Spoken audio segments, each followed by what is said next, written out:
ગુરુત્વાકર્ષણ lecture number 13 આજની ચર્ચામાં છે ઉપગ્રહ। આની પહેલાં ગયા લેક્ચરમાં આપણે નિષ્ક્રમણ વેગ ભણી ગયા છીએ ને।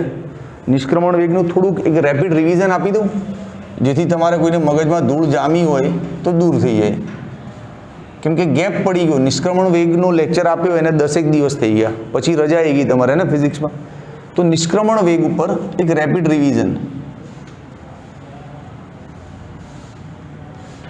સપોઝ આ પૃથ્વીની સપાટી છે, પૃથ્વીની સપાટી પરથી કોઈ પણ પદાર્થ પરમનન્ટલી જઈ શકતો નથી। તમે ગમે તેટલો જોરથી ફેંકો એને તો એ છેલ્લે ક્યાં પડવાનો? પાછો નીચે। કેમ? આનું ગુરુત્વાકર્ષણ પકડી લાવે એને, બરાબર। તો અહીંયા આ શબ્દ જન્મ્યો હતો કે એવી કોઈ સ્પીડથી લોન્ચ કરો ને, એમ એવી કોઈ સ્પીડથી ફેંકો ને ઝૂમ લઈ કે પાછો જ ના આવે, તો એ જે સ્પીડ છે કે જે ફેંકવાથી આનું ગુરુત્વાકર્ષણ બંધન કટ થઈ જાય અને પેલું નીકળી જ જાય, તો એ સ્પીડને આપણે શું કીધું હતું? નિષ્ક્રમણ સ્પીડ, રાઈટ।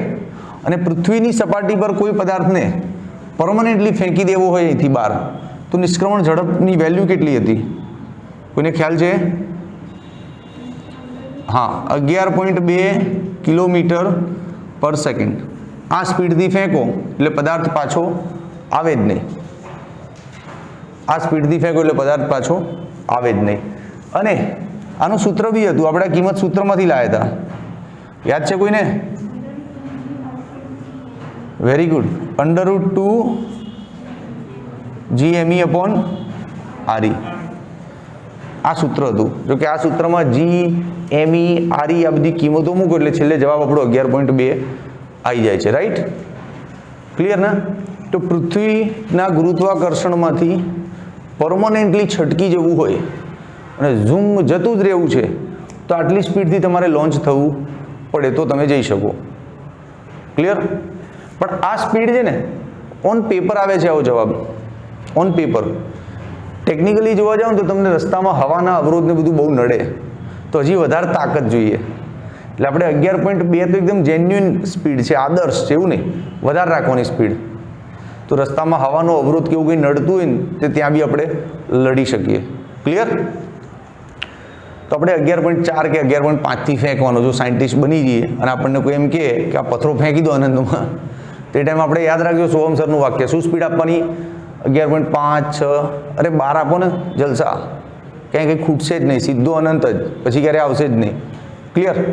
અચ્છા, આની અંદર એક બીજું પણ શીખવાડ્યું હતું કે ચંદ્ર પર વાતાવરણ નથી। કેમ? એનું કારણ છે, ચંદ્ર પર આ નિષ્ક્રમણ ઝડપનું સૂત્ર મૂકીએ ને આપણે, એસ્કેપ વેલોસિટી ઓન મૂન, ચંદ્ર પર આ સૂત્ર મૂકીએ તો આ બધું દળ પણ ચંદ્રનું અને ત્રિજ્યા પણ ચંદ્રની થાય। તો આ બધી કિંમતો મૂકવા દઈએ ને ત્યાં જવાબ આવે છે 2.3 કિલોમીટર પર સેકન્ડ। એટલે કે જેમ પૃથ્વી પરથી કોઈએ છટકી જવું હોય તો મિનિમમ સ્પીડ કેટલી? 11.2। એ જ રીતે ચંદ્ર પરથી છટકી જવું હોય તો મિનિમમ સ્પીડ છે 2.3 જે અવેલેબલ હોય। ચંદ્રની સપાટી પર કોઈ વાયુ બને ને, બનતા વહેતા જ એની અંદર આટલી સ્પીડ તો હોય જ, ઝૂમ જતો જ રહે, એટલે ત્યાં વાયુ ટકતો નથી, કેમ કે ત્યાંથી નિષ્ક્રમણ કરવા માટેની સ્પીડ બહુ સામાન્ય છે, ઓછી છે, એટલે કોઈ બી પદાર્થ ત્યાંથી છટકી શકે છે। ક્લિયર કે નહીં ક્લિયર? ઓકે, એટલે ચંદ્ર પર વાતાવરણ નથી। તો આ થઈ ગયું નિષ્ક્રમણ વેગનું બધું કામકાજ। હવે આ સૂત્ર જરૂરી છે, યાદ રાખવું। આજનો ચર્ચાનો વિષય છે ઉપગ્રહ। તો ઉપગ્રહ પર સારી એવી ડિસ્કશન થશે આજે ક્લાસમાં। ચલો ભાઈ, નિષ્ક્રમણ વેગ યાદ આવી ગયું ને હવે પ્રોપર? તો એકવાર શાંતિથી વાંચીને આવજો નેક્સ્ટ લેક્ચરમાં, તો તમને નવા લેક્ચરમાં મજા આવે એમ। ઉપગ્રહ એટલે શું? કોઈ પણ ગ્રહ હોય, કેટલા બધા ગ્રહ છે ભાઈ, મંગળ, ગુરુ, શનિ, શુક્ર, પૃથ્વી, યુરેનસ, કેટલા બધા ગ્રહો છે ને। એ કોઈ પણ ગ્રહની આસપાસ કોઈ પદાર્થ ફરતો હોય અને ગ્રહની ભ્રમણની દિશામાં જ ફરતો હોય તો એ પદાર્થને ત્યાં ઉપગ્રહ કહેવાય। સપોઝ શનિ ગ્રહ છે, આર્યો શનિ ગ્રહ, બરાબર, એની આસપાસ કોઈ પદાર્થ આમ ફર્યા રાખે છે, તો એ ફરનારો પદાર્થ છે ને એ આ શનિનો શું કહેવાય? ઉપગ્રહ. શનિ એને કહે છે કે ચાલ ભાઈ મારા ઉપગ્રહ અહીંયા, સમજાવ? ઉપગ્રહ. પણ એ આ શનિની ભ્રમણની દિશામાં જ હોવો જોઈએ. જેમ કે શનિ આમ ફરતો હોય ને આમ, તો પેલો ઉપગ્રહ બી આમ જ ફરવો જોઈએ. સપોઝ શનિ આમ ફરતો હોય આમ, તો ઉપગ્રહ બી આમ જ એના પરિભ્રમણની દિશામાં જ ફરતો હોવો જોઈએ. તો એવા પદાર્થને એ ગ્રહ માટે શું કહી શકાય? ઉપગ્રહ. જેમ કે ચંદ્ર આપણી પૃથ્વીનો ઉપગ્રહ છે ને, પણ પૃથ્વીની આસપાસ ફર્યા કરે છે. ચંદ્ર પૃથ્વીની આસપાસ ફર્યા કરે છે કે નહીં? તો પૃથ્વીવાળા કહીએ છે ને કે ચંદ્ર આપણો ઉપગ્રહ છે. બે ઉપગ્રહને પ્યોર તમારી રોજિંદી લાઈફમાં સેટેલાઇટ કહેવાતું હોય. અંગ્રેજી શબ્દ વધારે ચાલતો હોય સેટેલાઇટ. શું કહીએ આપણે એને? સેટેલાઇટ. તો ચલો ઉપગ્રહની વ્યાખ્યા કરવી હોય તો કોઈ પણ ગ્રહની આસપાસ તેના પરિભ્રમણની દિશામાં ફરતો પદાર્થ. શું થાય વ્યાખ્યા? બોલો, સ્પીકઅપ. હા, વેરી ગુડ, વેરી ગુડ. તો વ્યાખ્યા આ રીતે થાય: કોઈ પણ ગ્રહની આસપાસ તેના પરિભ્રમણની દિશામાં ફરતો પદાર્થ એટલે કે તે ગ્રહનો ઉપગ્રહ. ઇંગ્લિશમાં કહેવાય સેટેલાઇટ. ડન થઈ ગઈ વ્યાખ્યા. ચલો, અચ્છા, ઉપગ્રહો બધા ગ્રહની આસપાસ ફરતા હોય એ લોકોની ગતિ કેવી હોય ખબર છે? જેમ સૂર્યની આસપાસ બધા ગ્રહો ફરે ને, સેમ એ જ ટાઈપની ગતિ છે. સૂર્યની આસપાસ બધા નહીં ફરતા? પૃથ્વી, મંગળ, બુધ, શુક્ર, શનિ સૂર્યની આસપાસ બધા ફરે છે ને, એ જ ટાઈપની સિચ્યુએશન આમાંય હોય, એ જ ટાઈપની ગતિ. ક્લિયર? તો પછી સૂર્ય અને એની આસપાસ ફરતા ગ્રહો માટે તો કેપ્લરનો નિયમ લઈએ જ છીએ આપણે. તો આ ઉપગ્રહ માટે બી કેપ્લરના નિયમો લઈ શકાય, કેમ કે એની ગતિ સૂર્યની આસપાસના ગ્રહો જેવી જ છે. ક્લિયર? તો એક જરૂરી સૂચના છે જે લખી દેવાની. શું લખવાનું? કે ઉપગ્રહોની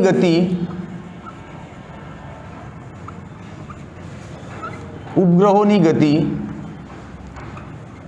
સૂર્યની આસપાસ ફરતા ગ્રહોની ગતિ જેવી જ છે. તેથી ઉપગ્રહો માટે પણ કેપ્લરના નિયમો લઈ શકાય.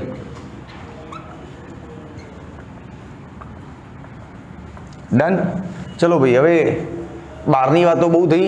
આપણો મેઇન ફોકસ કોણ છે? પૃથ્વી. તો હવે આપણે પૃથ્વીની ચર્ચા કરીએ. આપણે રહેવાનું પૃથ્વી પર, આપણે ઉપગ્રહ અહીંથી મોકલવાના, તો આપણે પૃથ્વી પર જ ચર્ચા કરશું. હવે આ પૃથ્વીની આસપાસ જે ઉપગ્રહ ફરી રહ્યા છે બધા, એ બધાનો માર્ગ વર્તુળાકાર બી હોઈ શકે અને દીર્ઘવૃત્તીય પણ હોઈ શકે. પૃથ્વીની આસપાસ ફરતા પદાર્થોનો માર્ગ કેવો હશે? વર્તુળાકાર અને દીર્ઘવૃત્તીય. પૃથ્વીના ઉપગ્રહોનો માર્ગ વર્તુળાકાર કે દીર્ઘવૃત્તીય છે. પૂરું. ચલો, હવે ઉપગ્રહના પ્રકારો. બે પ્રકારના ઉપગ્રહો છે ભાઈ, એક તો લાલ અને એક વાદળી. એવા હોય ખરેખર લાલ વાદળી હોય ના? બે ઉપગ્રહ બે ટાઈપના હોય, કાં તો કુદરતે બનાવેલા, કાં આપણે માણસે બનાવેલા. તો કુદરતે બનાવેલા ઉપગ્રહો કે જેમાં આપણું કંઈ ચાલ્યું નહીં અને જાતે જ બની ગયા, આપણે ખાલી જોયા એટલે ખબર પડી કે હા આ છે. હો, તો કુદરતે બનાવેલા ઉપગ્રહનું બેસ્ટ એક્ઝામ્પલ છે ને ચંદ્ર. પૃથ્વીની આસપાસ ફર્યા કરે છે. તો ચંદ્ર એ આપણું સેટેલાઇટ છે, એ આપણું ઉપગ્રહ છે, કુદરતી છે, આપણે નહીં બનાવ્યું, એને જાતે જ ત્યાં ગોઠવાઈ ગયું હતું અને ફરતું હતું. રાઈટ? તો ઉપગ્રહના બે પ્રકાર છે, કુદરતી અને કૃત્રિમ કૃત્રિમ એટલે માનવ નિર્મિત. કુદરતીમાં શું આવે? પૃથ્વીનો ઉપગ્રહ કોણ છે? ચંદ્ર, મૂન. બરાબર. અચ્છા, ચંદ્ર આપણી પૃથ્વીની આસપાસ ભ્રમણ કરી રહ્યો છે. તેને ટાઈમ કેટલો લાગે એક ભ્રમણ પૂરો કરવામાં?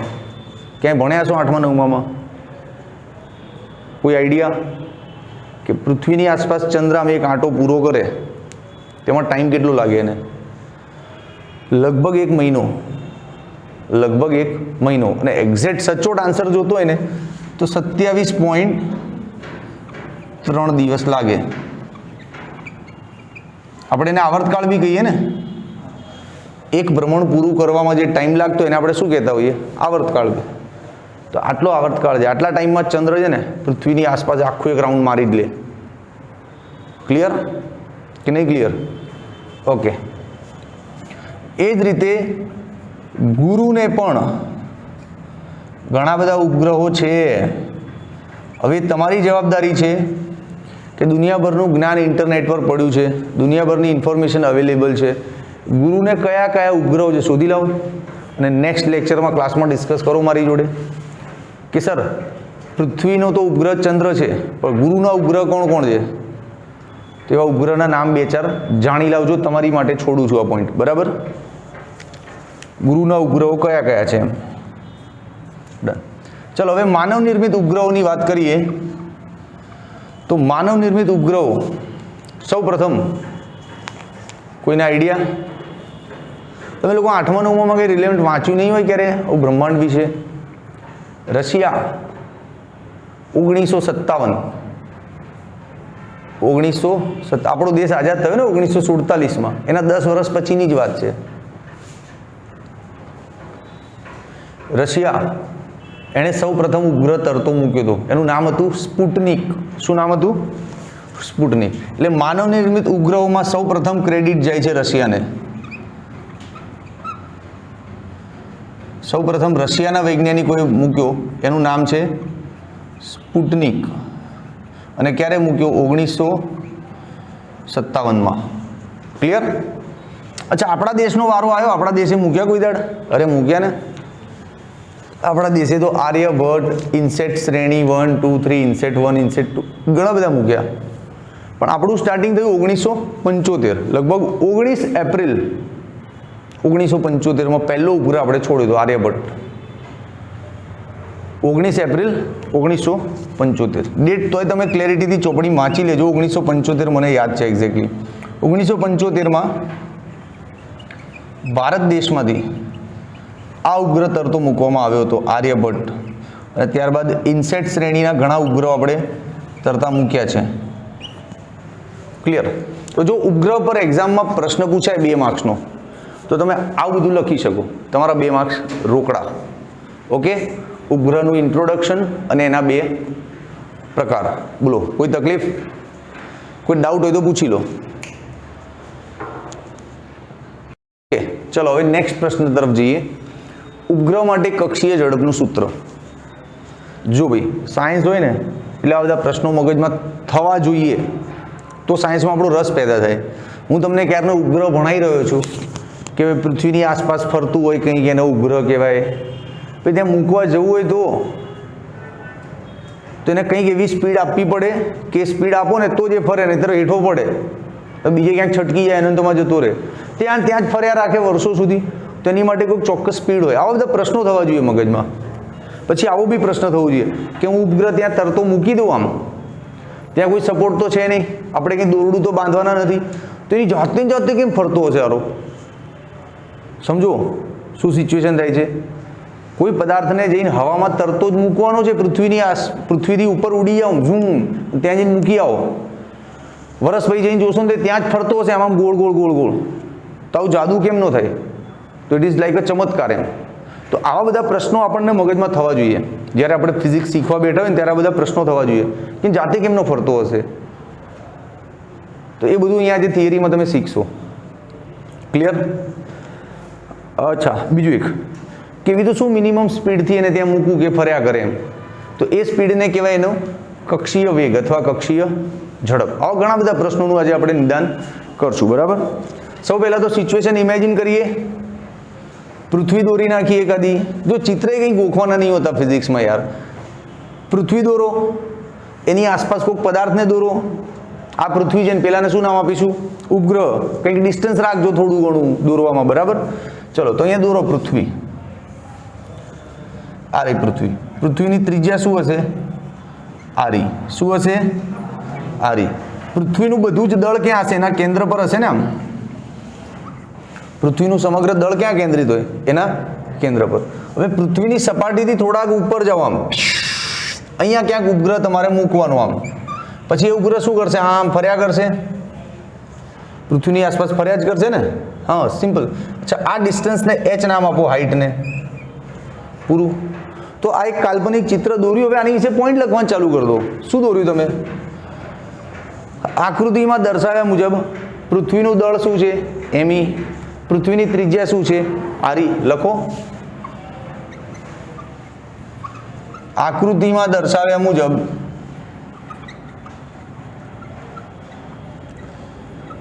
પૃથ્વીનું દળ એમી, પૃથ્વીની ત્રિજ્યા આરી. પછી આની વિશે લખો. આ ક્યાં છે? સપાટીથી, વેરી ગુડ, h ઊંચાઈએ ઉપગ્રહ છે જેનું દળ શું છે? m. સપાટીથી h ઊંચાઈએ આવેલા ઉપગ્રહનું દળ શું છે? m છે. બોલો હવે તમે કહો, કંઈ ગોખવું પડે ફિઝિક્સમાં? ચિત્રમાંથી જોઈને લખતા આવડે યાર, જે દેખાતું નહીં જ આપણે લખવાનું હોય. હવે મેઇન વાત, ક્યાં કેમ ગોળ ગોળ ફર્યા જ કરે છે? સમજો. તો જ્યારે પણ કોઈ નિશ્ચિત બિંદુની આસપાસ કોઈ પદાર્થ ગોળ ગોળ ફર્યા કરે ને, ત્યારે એને આ કેન્દ્ર તરફ પકડી રાખનારું કોક ને કોક બળ હોય, એને કહેવાય કેન્દ્રગામી બળ. શું કહેવાય? જે એને કેન્દ્ર તરફ પકડી રાખતું હોય. અરે ઘણા બધા કેસીસ છે યાર. જેમ કે સપોઝ હું ઊભો છું, બરાબર, મારા હાથમાં દોરડું છે. આમ આ દોરડાના બીજા છેડે ભાઈ તમે ઊભા છો, દોરડાના બીજા છેડે કાપડિયા તું ઊભી છે, બરાબર. હવે દોરડું ટાઈટ રાખું અને એમ કહું કાપડિયા દોડ. દોરડું એકદમ ટાઈટ છે, બરાબર, અને એમ કહું કાપડિયા દોડ, તો એ દોડશે. તો દોડતા દોડતા દોડતા દોડતા આખી આમ ગોળ ફરી જશે કે નહીં? કેમ કે દોરડું ટાઈટ છે વચ્ચે, રાઈટ? તો કાપડિયા મારી આસપાસ ગોળ ફરી ગઈ. એને કોણે પકડી રાખી? મારા દોરડાએ. મારા દોરડાએ પકડી રાખી કે નહીં? હે ને? આ વાયર આવી ગઈ યાર. દોરડાએ પકડી રાખી. તો દરેક સિચ્યુએશનમાં આવું દોરડું ક્યાંકથી મળે. એ દોરડાને આપણે શું કહીએ? કેન્દ્રગામી બળ. ખ્યાલ આવ્યો કે નહીં આવ્યો? તો અહીંયા આ જે ઉપગ્રહ આસપાસ ફર્યા કરે છે એને એવું કોઈ કાલ્પનિક દોરડું હશે. કોના કારણે એવું કાલ્પનિક દોરડું? જેમ કે મારાના કાપડિયાના કેસમાં તો વાસ્તવિક હાથમાં દોરી હતી, પણ દોરી ના બી હોય તોય ફર્યા કરે. ગુરુત્વાકર્ષણ. વેરી ગુડ, ગુરુત્વાકર્ષણ. બે દળ થઈ ગયા ને, એક આ એમી અને એક આ એમ. એ બંને વચ્ચે કયું બળ ચાલુ છે અત્યારે? ગુરુત્વાકર્ષણ બળ. એ ગુરુત્વાકર્ષણ બળ આને પકડી રાખે કે ફરિયાદ રાખ, જતો નહીં ક્યાંય, રાઈટ? Very good. તો તમારો આ ક્લિયર અનુભવ અહીંયા લખવાનો.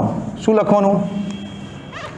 કે અહીં ઉપગ્રહને ફરવા માટે જરૂરી કેન્દ્રગામી બળ ગુરુત્વાકર્ષણ બળ પૂરું પાડે છે. ઉપગ્રહને ફરવા માટે જરૂરી કેન્દ્રગામી બળ કોણ આપે છે? ગુરુત્વાકર્ષણ બળ. Very good. અહીં ઉપગ્રહને ભ્રમણ માટે જરૂરી કેન્દ્રગામી બળ પૃથ્વીના ગુરુત્વાકર્ષણ બળથી પૂરું પડાય છે. ક્લિયર? બધા સૂચના લખો. હવે આને સૂત્ર રૂપે લો યાર, આને સૂત્ર રૂપે લઈ લો. તમે શું બોલ્યા? કે કેન્દ્રગામી બળ ક્યાંથી મળે છે? ગુરુત્વાકર્ષણ બળ. તો બંને ઇક્વલ થયા ને. હવે ગુરુત્વાકર્ષણ બળનું સૂત્ર તો ખબર છે આપણને, Gm1 m2 અપોન r². કેન્દ્રગામી બળનું ખબર છે? mv² upon. Very good. આ અહીંયા દળ કયું લેવાનું? જે ફરતો હોય ને એનું. તો આમાં ફરી કોણ રહ્યું છે? આ સ્મોલ m. તો લઈ લીધો સ્મોલ m. है अहींया m1 m2 आ पृथ्वी है तारू m1 અને ઉપગ્રહ છે m2 અને અહીંથી આ અંતર કેટલું છે ને re પ્લસ h બોલો અને આ અંતર બી અહીંથી જ માપવાનું ને કેન્દ્રથી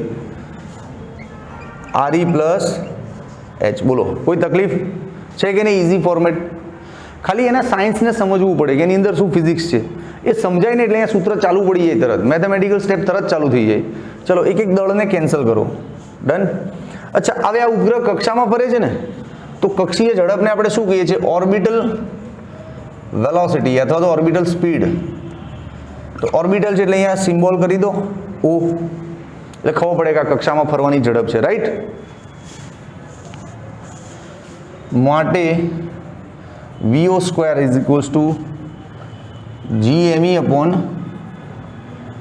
re प्लस h કે આ એક re પ્લસ h અને એક re પ્લસ h કેન્સલ નહીં થાય અહીંયા સ્ક્વેર છે ને ક્લિયર આ કક્ષીય ઝડપનું સૂત્ર હવે અહીંથી સ્ક્વેર હટાવવો હોય વર્ગમૂળ બોલો કેટલી ઈઝી થિયરી યાર આ સ્કૂલ એક્ઝામ્સમાં પૂછાતી હોય 2 માર્ક્સમાં કે કક્ષીય ઝડપનું સૂત્ર લાવો કંઈ નહીં કરવાનું પૃથ્વી દોરવાની ઉપગ્રહ દોરવાનો 2-4 ડાયલોગ મારવાના સૂત્ર લઈને સીધો જવાબ પૂરું ક્યાં ટફ થિયરી છે ને ઈઝી પણ આ જવાબ આવી ગયા પછી આમાં થોડુંક સંશોધન કરાય આપણી બુદ્ધિ દોડાવાય એમ દોડાય આપું જુઓ સપોઝ આ જે ઉપગ્રહ છે એ સપાટીથી બહુ ઉપર ના હોય અને લગભગ નજીક જ હોય 5-7 કિલોમીટર જ દૂર હોય तो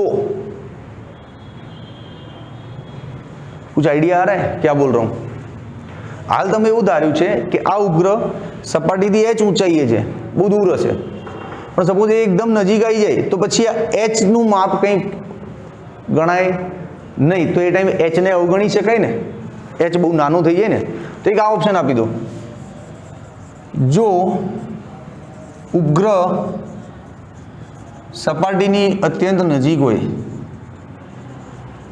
सपाटीनी नजीक होय तो h लगभग शू लेवाय 0 तो पछी आ सूत्र केवुं थाय रूट जी एमी अपॉन आरी थाय के ना थाय थाय ने अच्छा आने हजी आपणे आगळ लई जई शकीए जो बुद्धि दौड़ाई ने तो सपाटी पर गुरुत्व प्रवेगनुं सूत्र खबर छे वेरी गुड पर मोटे थी बोलवानुं जी एमी अपॉन आरी स्क्वेर तो लखो परंतु पृथ्वीनी सपाटी पर गुरुत्व प्रवेग शुं छे जी एमी अपॉन आरी स्क्वेर हवे आने अहींया गुणी दो तो जी आरी स्क्वेर बराबर जी एमी थई जाय तो जी एमी नी किंमत ने रिप्लेस कर दो ने माटे कक्षीय झड़प बराबर अंडर रूट आ जे जी एमी छे एनी जग्याए शुं लई लईए जी आरी स्क्वेर कैंसल तो आવું भी चाले ने जी इंटू बोलो केवुं रे आ छे इजी के नहीं हवे कोई बाळकने बहु मन थई गयुं जाणवानुं के साहेब स्पीड केटली छे तो जी 9.8 मूकी दो अने आरी मूकी दो 6400 किलोमीटर ने केल्क्युलेटर लगाओ हमणां जवाब हाथमां आई जशे पण एटलुं काम जाते करवानुं बधुं टीचर ना करावे क्लासमां तो कक्षीय झड़पनु भाई आ प्रेजेंटेशन थाय 2 मार्क्सनी केटेगरीमां पूछाय थियरी तो छे ने इजी पाक्कू ने चलो भाई आनो लई लो फोटो